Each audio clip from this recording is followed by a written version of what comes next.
Well, good morning, everyone. Today is Wednesday. It's a hump day. It's September 2nd. Today's actually my youngest daughter's 7th birthday.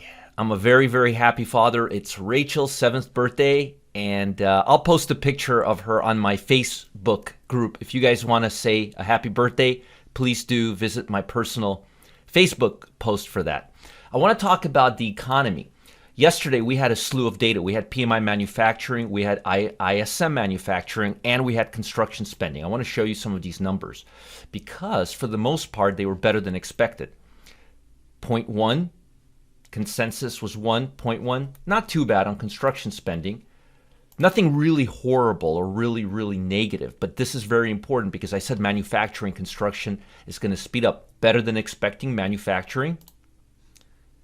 And construction spending, let's see here. Oh, sorry, I went to the wrong one. Manufacturing final. Too early in the morning here. Again, very solid numbers near the high end. That's telling us that manufacturing, construction, basic materials, all those things I was talking about are doing well. Now, today we have the ADP report, which is a private employment report, and it's going to give us a good indication of what to expect on the jobless claim and employment numbers, which are the two big reports for the week. I also want to see how factory orders do. That's going to be a major report, not in terms of a usual report, but it's going to give us clues of what we can expect in terms of momentum, of how hot the economy is moving. Consensus is 6%. Consensus is 6, but we're looking from anywhere from 2 to 10. Anything better than 6, and we're going to see a rally. Now, let's talk about global economy, and then I'm going to talk about two stocks, two basic material and home builders, which I've been talking about for months now that have been heating up, and I'll show you two that are pulling back and are looking to be really good buys. But first, let's go through this. So, global shares, investors were encouraged by positive U.S. economic data, even while the COVID pandemic has regions around the world battling recessions. That's the news that I've talked about. I'll talk about it again. U.S. Commerce Department said construction spending in the U.S. edged higher in July, breaking a string of losses due to disruptive caused by the pandemic. Investors will be looking for more clues on the state of the economy recovery, including the monthly U.S. jobs report on Friday, which I've already mentioned to you.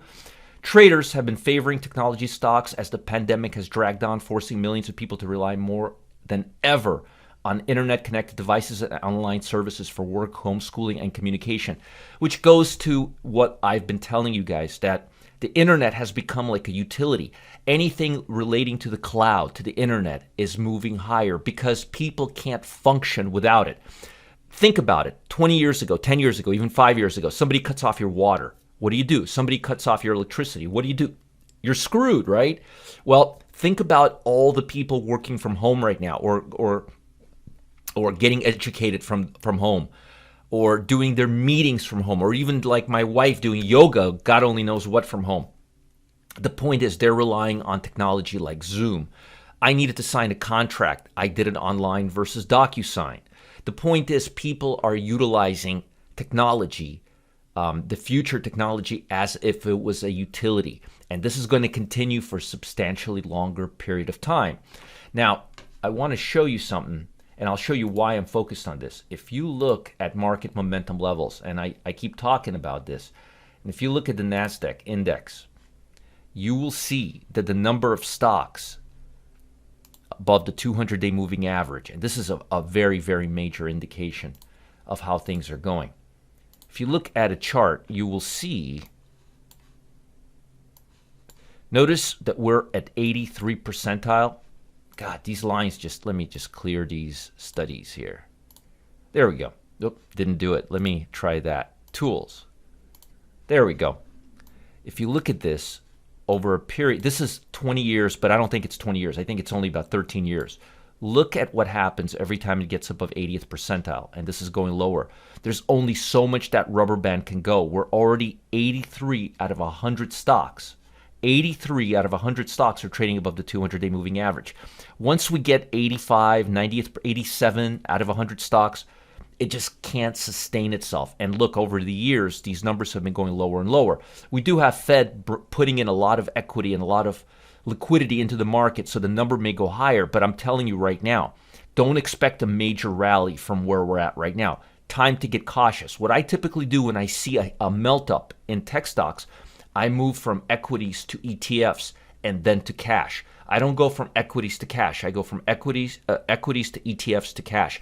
Why? Well, because the higher the market goes, the more volatility it has, the more instability it has. And when you have instability, ETFs give you more diversification, lower risk. So very important. Keep your eye on the risk. I will always give you stocks that are moving, that are showing momentum. I'm pretty good at that.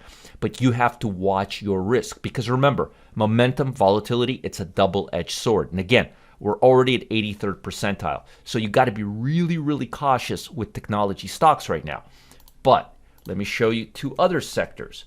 If you look, let me go to my filters real quick. If you go to the 10 major sectors, and I'll do a chart, take a look at visually. Look at industrial stocks. Nice congestion after a nice breakout. Congestions, remember what I say, markets go up and then sideways, vertically, horizontally. The longer they move one way, the better the odds they'll enter a different cycle. Look at utilities, not really great, right? Look at basic materials, really good. Look at consumer staples.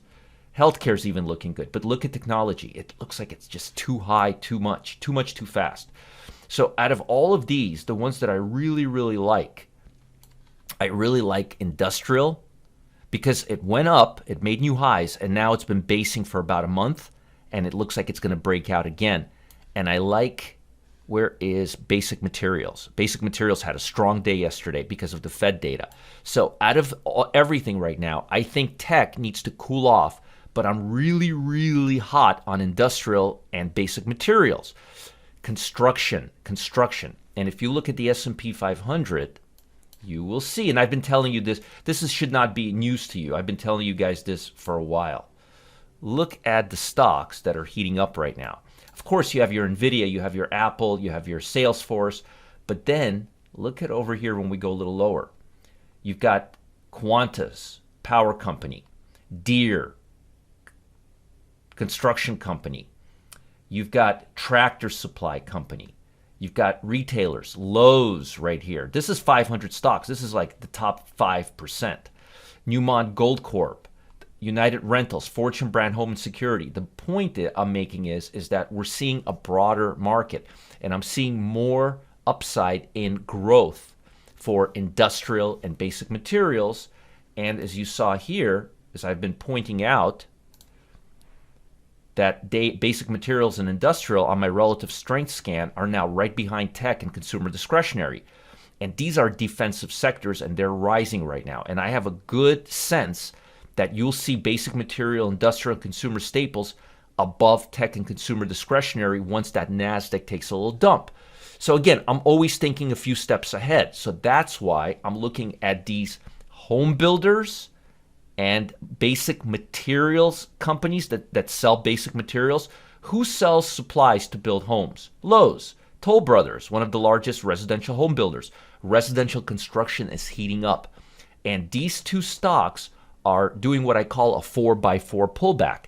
They make a 50-day high, and then they have 4 days consecutively that close lower than the previous day. The 3 days, 3 consecutive lower days, and then the 4th day rallies and picks up and breaks the high of the 3rd day. So you have a swing high, 3 down days, and the 4th day picks up. I call it 4x4 because the market tends to have a trend of making highs, pulling down for 3 days, and going higher. Making highs, pulling down for 3 days, and make it higher. That's how the market deals with shallow pullbacks. So I am seeing a good buy opportunity. I said a good eye opportunity. A good buy opportunity at Lowe's if it breaks 180, 168.40 on a buy stop. And if it breaks below 162.80, we're out. Low risk trade. Again, 168.40, 168.50 is a good entry. And if it breaks below 162.80, we're out. Toll Brothers. Again, if it breaks above, you want to buy stop. If it breaks above 44.50, you want to go long. If it takes out 41.30, 41.30, right below this bar here, you want to get out. Again, lows, I'm looking at the 168.40, 168.50 level, exit at 160, right below 163. And on toll, put a buy stop right at 44.40, 44.50. And if it goes below 41.20, 41.30, get out. Again, I like these stocks. I like them based on the fact that technology is too hot, the fact that the market is still strong, that we're seeing defensive stocks rally, that basic materials, construction, and consumer staples are having positive data, and we're buying on a pullback. So I do like lows and I like tolls. And most importantly, these picks are great, but I want you to get into my thinking process. I want you to understand how I analyze the market and how I look at everything and how I look at everything a few steps ahead. Now, folks, what if you could count down the days to your next trade victory? That'd be really cool, right? Well, thanks to a former hedge fund manager's, Lance Ippolito's so-called free ride system, it's finally possible for the average trader. You see, by exploiting a relatively unknown public calendar, you can count down to timed stock explosions. Timed stock explosions. I love that. I love stock explosions. Allowing you to turn a measly $1,000 into $4,500. How about $5,000 into $22,400 in just 30 days or less without risking a single penny of your initial stake? Man, I love that. I love how it sounds. That's 4.5 times your money in 30 days without risking your initial penny stake. I love that. Doesn't that sound great? It sounds really good. And folks, Lance is hot. He knows exactly what he's doing. This free ride system is smoking hot. You got to check it out. Click on the link below to learn how you can catch these winning trades now. Don't delay. Lance is on a roll. He's on a trading victory and he's hot. This free ride system is very, very cool. The key is to start out with virtually very, very little, just $1,000, $2,000, and turn it into a big account. Hope that helps, and I'll talk to you soon. By the way, if you guys are enjoying these videos, let me know. Send me a love letter. Comment below. Tell me what you're thinking. If you don't like me, that's fine. If you love me, that's great. If you don't like my haircut, my shirts, whatever, let me know. Send me an email, support@marketgeeks.com, or post below the video. I'd love to hear back from you, and I'll reply. Talk soon. Have a great day. Bye.